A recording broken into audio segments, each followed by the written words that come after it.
स्वरूप का विस्मरण करके क्षुद्र विषयों में, जैसे आज तक किसी की ओष्कण चाटने से प्यास नहीं बुझी, ऐसे ही चाहे जितना विश्व के भोग भोग लो, तुम्हारी कामना, तुम्हारी तृष्णा कभी शांत नहीं हो सकती।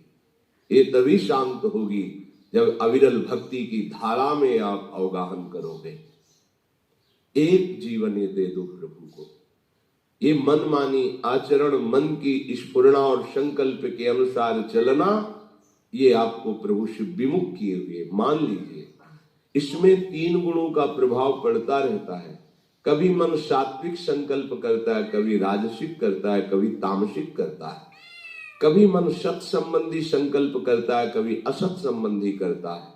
बहुत सूक्ष्म विवेक के द्वारा इस पर दृष्टि बनाए रखिए। असत संकल्पों को नष्ट कीजिए, सत संकल्प का बढ़ावा दे करके भक्ति की तरफ आगे बढ़िए। आपको किसी भी वस्तु, व्यक्ति, स्थान की सुख की आवश्यकता नहीं है। आप स्वयं सुख समुद्र हैं। मान लीजिए आप जब तक शरीर को अपना मानेंगे तब तक अभाव नहीं मिटेगा, और जहां आप प्रभु को अपना मानेंगे कोई अभाव रह ही नहीं जाएगा। आप पूर्णता का अनुभव करेंगे। ऐसी पूर्णता का अनुभव करेंगे, चराचर जगत भगवत स्वरूप है तो आप भी भगवत स्वरूप है। अब कोई इच्छा नहीं रह गई, कोई चाह नहीं रह गई, कोई समस्या ही नहीं रह गई। हर समय परमानंद में अंतःकरण डूब जाता है। जितनी भी हम चेष्टाएं करते हैं सुख के लिए करते हैं, परिणाम दुख मिलता है। हम क्यों नहीं समझ पा रहे कि हमारा रास्ता गलत है? अगर एक बार धैर्य से सोचो, जब से हमें होश संभाला तब से हम उपाय सुख का करते हैं, लेकिन दुख से पिंड नहीं छूट रहा। मतलब रास्ता गलत है।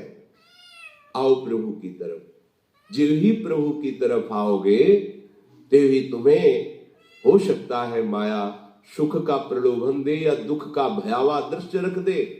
घबराना नहीं, क्योंकि वो अपने फंदे से बाहर नहीं निकलने देना चाहती। दुरत्या सहज में से मुक्त नहीं कर देती।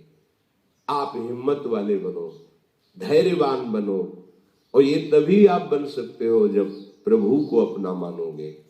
प्रभु को अपना मानने वाला हर कष्ट सह सकता है। प्रभु को अपना मानने वाला हर वस्तु का त्याग कर सकता है। प्रभु को अपना मानने वाले को कभी कुछ भी दुर्लभ नहीं है। इस बात को पकड़िए आप। केवल प्रभु को अपना मानने वाले को सदगति उसके करतल में रहती है, उसके हाथ में सदगति है। इसलिए भगवान कृपा करके कह रहे हैं, बहुनाम जन्मनाम अन्ते ज्ञानवान माम प्रपद्यते वासुदेवः सर्वमिति स महात्मा सुदुर्लभः। बहुत जन्मों की साधना के परिणाम रूप वो मेरी शरण में होकर के जान पाता है कि केवल भगवान ही भगवान है।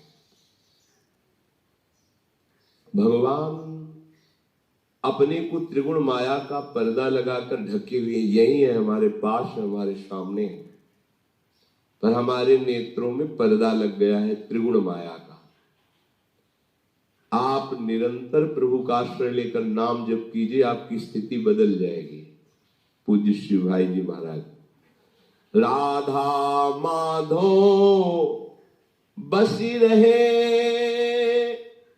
ही महनीत्य ललाम, मुख निर्तत नित नव मधुर, राधा माधो नाम, राधा माधो प्रेम रस सुधाति विषु महान, स्वसुख वासना रहित चित, करत निरंतर पान। निष्कामति बहुत दुर्लभ है। बुद्धि में कोई कामना ही न रह जाए और सबके प्रति सुख देने का भाव आ जाए। ये रसोपासना के उपासक की नींव है। अपनी दिनचर्या ऐसी बना लो कि कम से कम खर्चे में जाए, प्रकृति से तुम्हारा कम संबंध हो,